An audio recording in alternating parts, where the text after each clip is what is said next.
Saudara yang saya kasih di dalam Tuhan Yesus Kristus, sebelum kita bersama-sama membaca dan merenungkan firman Tuhan, mari terlebih dahulu kita satukan hati kita di dalam doa.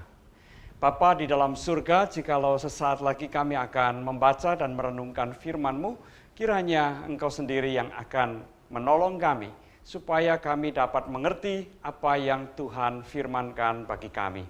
Di dalam nama Tuhan Yesus kami berdoa. Amin.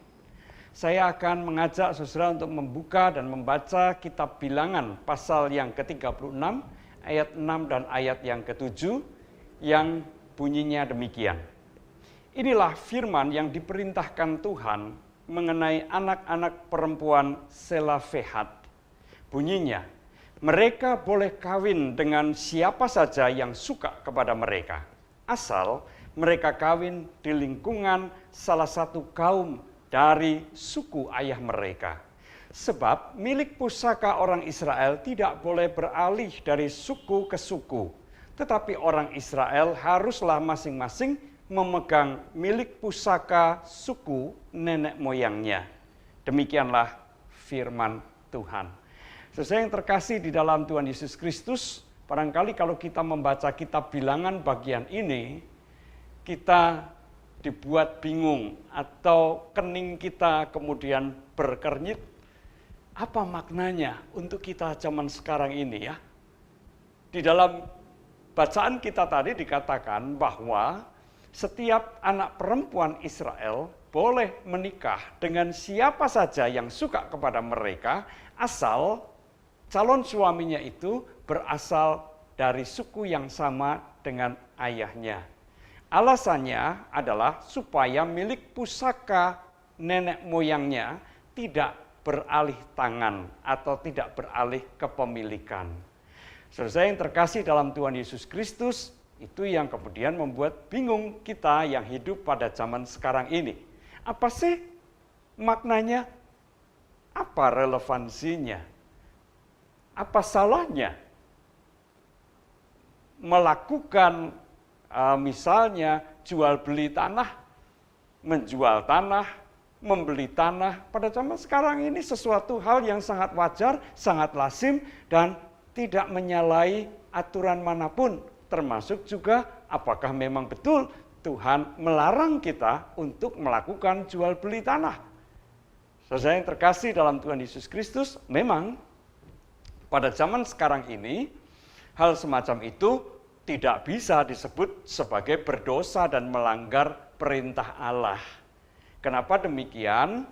Karena larangan atau ketentuan atau peraturan yang ditetapkan di dalam kitab Bilangan itu berlaku pada zaman dulu di kalangan umat Israel.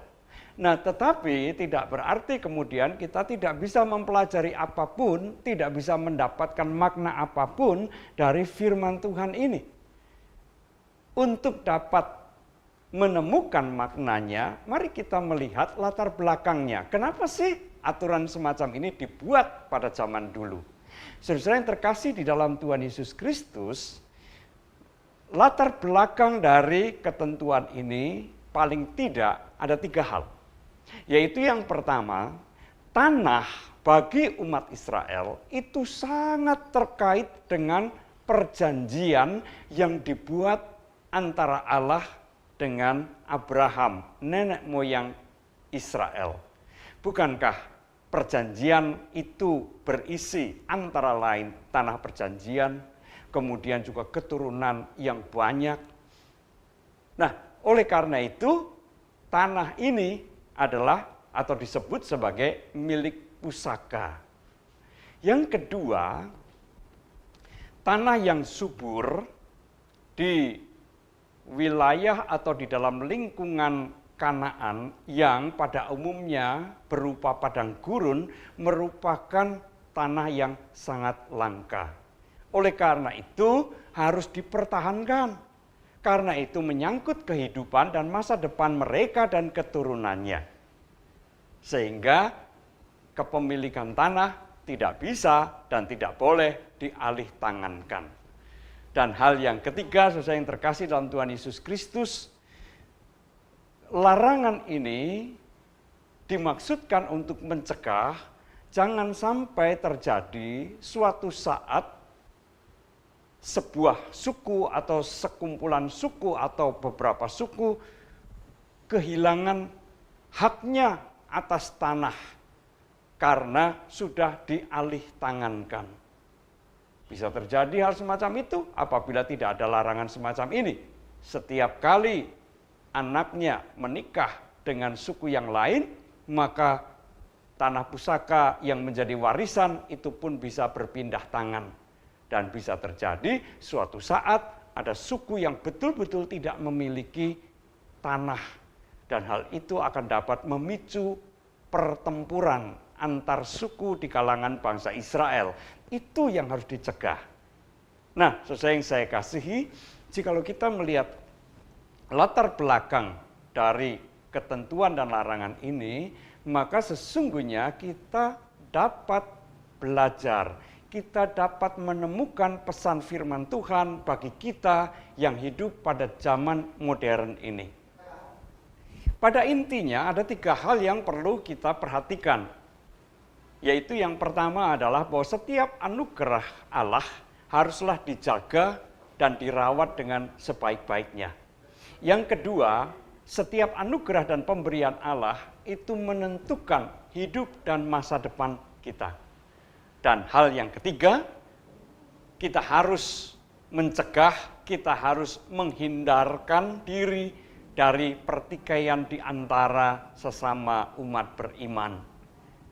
Nah, saudara yang terkasih di dalam Tuhan Yesus Kristus, jikalau kita mempelajari atau merenungkan ketiga hal tersebut, maka mari kita melihat apakah yang sangat bernilai di dalam kehidupan kita saat ini. Tentu ada banyak hal. Di antaranya adalah keselamatan dari Allah. Hidup di dalam perdamaian dengan Allah dan sesama. Kemudian juga keluarga, pekerjaan, itu merupakan hal-hal yang sangat berharga, sangat penting untuk dijaga di dalam kehidupan kita ini. Keselamatan yang dari Allah tidak dapat ditukar ataupun diperbandingkan dengan apapun di dalam dunia ini. Keselamatan itu sungguh anugerah yang sangat bernilai, sehingga perlu kita menjaga dan merawatnya. Jangan sampai kita keluar dari karya keselamatan Allah. Demikian juga dengan hidup dalam perdamaian dengan Allah, dengan Tuhan, maupun dengan sesama kita. Itu juga merupakan sesuatu yang sangat bernilai dalam kehidupan kita. Bisa dibayangkan apabila kita tidak hidup di dalam damai dengan Allah, kita juga tidak mendapatkan pengampunan, kita tidak akan mendapatkan keselamatan.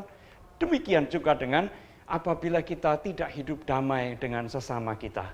Hidup kita akan terus-menerus diwarnai dengan konflik, perseteruan, bahkan juga ketakutan dan kekhawatiran. Keluarga itu juga merupakan anugerah Allah yang sangat berharga dalam kehidupan kita. Jagalah dan rawatlah keluarga kita. Janganlah kita melakukan tindakan-tindakan yang dapat merusak dan menghancurkan keluarga kita. Karena kehancuran keluarga akan juga menghancurkan kesejahteraan kita. Begitu juga dengan pekerjaan. Bukankah pekerjaan itu merupakan berkat Tuhan yang melaluinya kita dapat menikmati berkat Tuhan dari hari ke hari. Oleh karena itu, setiap orang yang memiliki pekerjaan, yang menekuni suatu pekerjaan, tekunilah dengan penuh kesungguhan. Jangan mengabaikan pekerjaan, jangan bertindak ceroboh terhadap pekerjaan yang bisa mengakibatkan usaha atau pekerjaan kita hancur. Nah, saudara yang terkasih dalam Tuhan Yesus Kristus, dengan demikian ketentuan di dalam kitab Bilangan sekalipun tidak bisa diterapkan 100% sama persis, tetapi toh kita melihat nilai-nilai, kita melihat pesan-pesan firman Tuhan yang tetap dapat diterapkan dalam kehidupan kita. Maka mari kita wujudkan, kita patuhi apa yang menjadi firman Tuhan dalam kehidupan kita. Tuhan memberkati. Amin. Mari kita kembali berdoa. Terima kasih ya Tuhan, kami boleh membaca dan merenungkan firman-Mu. Biarlah kekayaan firman-Mu memperkaya hidup kami, supaya hidup kami juga boleh senantiasa seturut dan sesuai dengan kehendak Tuhan. Di dalam Kristus kami berdoa. Amin.